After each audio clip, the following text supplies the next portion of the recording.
আসসালামু আলাইকুম রহমতুল্লাহি ওয়া বারাকাতুহু। ভিউয়ার্স, কেমন আছেন সবাই? আশা করি ভালো আছেন। আমরা আলহামদুলিল্লাহ অনেক ভালো আছি। আজকের এই ভিডিওর মাধ্যমে শেষ হতে যাচ্ছে নারায়ণগঞ্জ সিরিজের শেষ পর্ব।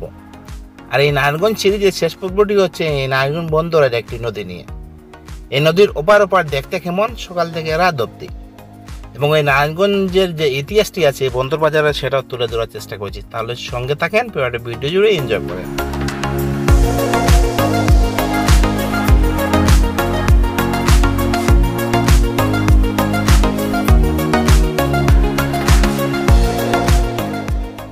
ভিউয়ার্স, এই ভিডিওটি হচ্ছে আমি সিলেট থেকে নারায়ণগঞ্জ যাচ্ছি। তো নারায়ণগঞ্জ যাব, আমি কাশপুরে নেমে যাব, সেখান থেকে আমি নারায়ণগঞ্জ বন্দরে আমি চলে যাব। এবং আমাদের বাংলার ঐতিহ্যবাহী একটি নদী, সে ভৈরব নদী। সেই ভৈরব নদীর উপরে যে ব্রিজগুলো আছে, আমি যে গাড়ি ব্রিজ দিয়ে গেছি সেটা তুলে ধরা সম্ভব হয়নি, এবং তার পাশে যে ট্রেনের ব্রিজগুলো আছে আমি সেটা তুলে ধরার চেষ্টা করেছি। এবং খুবই ভালো একটি দৃশ্য। তবে এখানে যদি আমি দাঁড়িয়ে ভিডিওটি করতে পারতাম অনেক ভালো লাগতো। তারপরে যতটুকু সম্ভব হয়েছে তুলে ধরেছি। এবং এই নারায়ণগঞ্জ সিরিজ নিয়ে অনেকগুলা পর্ব আমি দিয়েছি। আশা করি আপনারা সবগুলা পর্ব দেখবেন, যারা এখনো দেখবেন নাই। আর যারা দেখেছেন সবাইকে অসংখ্য ধন্যবাদ।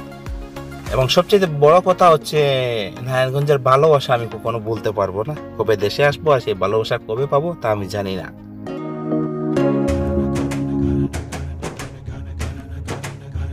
এখন আমি আছি নারায়ণগঞ্জ বন্দর বাজার, যেটাকে বলে বন্দর বাজার, সেখানেই আছি।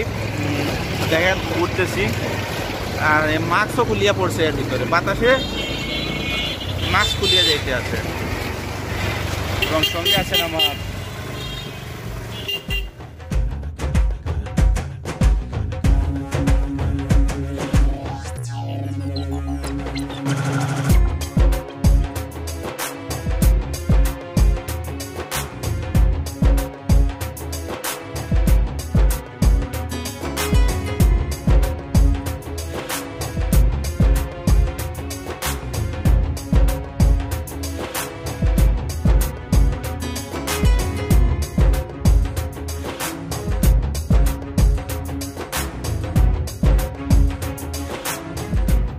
ভিউয়ার্স। বাংলাদেশের বিখ্যাত এই সেই নারায়ণগঞ্জের বন্দর। আর এই বন্দরকে ঘিরে অনেক ইতিহাস আছে, অনেক কথা আছে। নারায়ণগঞ্জ বন্দর হলো বাংলাদেশের নারায়ণগঞ্জ শহরের একটি নদী বন্দর। এটি নারায়ণগঞ্জের অন্যতম নদী বন্দর। এই নদী বন্দরকে কেন্দ্র করে নারায়ণগঞ্জ শহরের বিকাশ ঘটেছে, এবং বর্তমানে বন্দরটি নানা সমস্যার সম্মুখীন। বর্তমানে এই বন্দর দ্বারা প্রধানত যাত্রী বহন করা হয়। এই বন্দর থেকে যাত্রীবাহী জাহাজ বা লঞ্চগুলি ঢাকা, সদরঘাট, কাঁচপুর বন্দর ও বরিশালের মাধ্যমে চলাচল করে।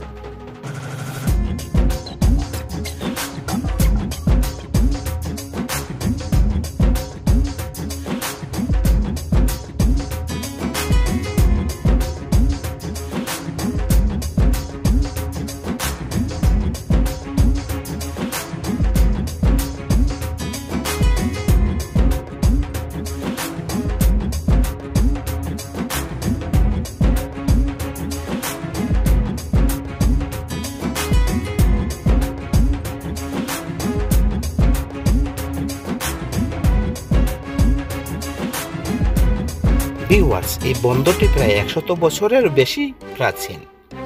এই বন্দরকে কেন্দ্র করে নারায়ণগঞ্জ শহর বেড়ে উঠেছে উজ্জ্বলতায়। এই বন্দর দ্বারা অতীতে দেশের ভিন্ন নদী বন্দরে পণ্য চলাচল করত। এই বন্দর দ্বারা পাট পাঠানো হতো কলকাতায়।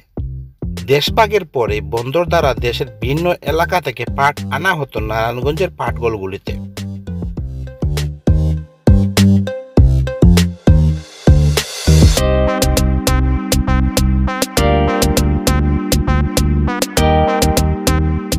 ভিউয়ার্স, এই বন্দরের জলের গভীরতা বড় জাহাজের নোঙরের পক্ষে উপযুক্ত নয়। তবে ছোট জাহাজ চলাচল করার জন্য এই বন্দরটিকে নতুনভাবে নির্মাণ করা হয়েছে, এবং কি ভারত সরকার এই বন্দরকে একটি কন্টেনার টার্মিনাল নির্মাণের চেষ্টা চালাচ্ছে।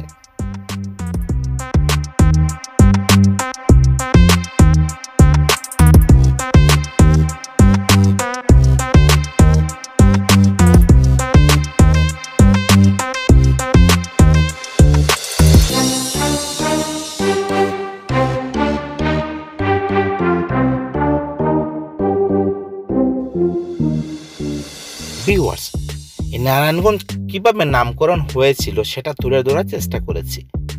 1766 সালে হিন্দু সম্প্রদায়ের ধর্মীয় নেতা বিকনলাল পান্ডে, যিনি বেনুর ঠাকুর বা লক্ষ্মী নারায়ণ ঠাকুর নামে অধিক পরিচিত ছিলেন, তিনি ইস্ট ইন্ডিয়া কোম্পানির নিকট থেকে এই অঞ্চলের মালিকানা কিনে নিয়েছিলেন।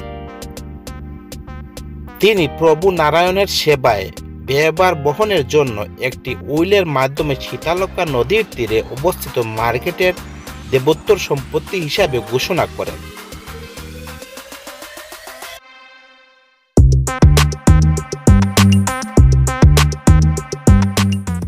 এবং সেই ইতিহাসের উপরে ভিত্তি করে পরবর্তীকালে সেই স্থানের নামকরণ করা হয় নারায়ণগঞ্জ, এবং কি কালেক্টরের পুরাতন দলিল দস্তাবেজে নারায়ণগঞ্জের নাম উল্লেখ পাওয়া যায়।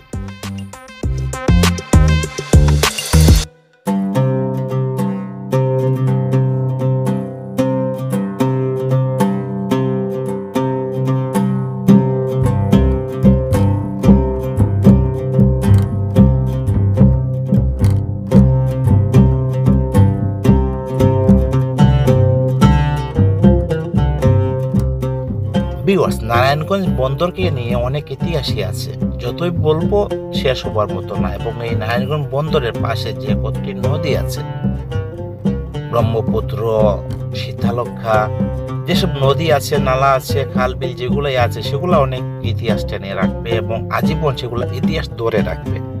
সেখানের ইতিহাসের কোনো কমতি হবে না। যদি ইতিহাস ঘাঁটতে যান অনেক কিছুই পাবেন। আমার এই ছোট্ট ভিডিওর মাধ্যমে যতটুকু সম্ভব হয়েছে কিছু কথা তুলে ধরেছি আপনাদের সামনে। এবং আমি যখন নারায়ণগঞ্জ গিয়েছিলাম সেখানে অনেক আনন্দ করেছি, অনেক এনজয় করেছি এবং সবার সাথে অনেক হাসি খুশি সময়ও কাটিয়েছি। সেখানের মানুষের ভালোবাসা আজীবন আমাকে মুগ্ধ রাখবে। এবং আমি ভিডিওটি শেষ পর্যায়ে চলে এসেছি। যদি আমার চ্যানেলে নতুন কেউ হয়ে থাকেন, চ্যানেলটি সাবস্ক্রাইব করে আমাদের সঙ্গে থাকবেন, লাইক শেয়ার কমেন্ট করবেন। আল্লাহ হাফিজ। আসসালামু আলাইকুম রহমতুল্লাহি ওয়া বারাকাতুহু।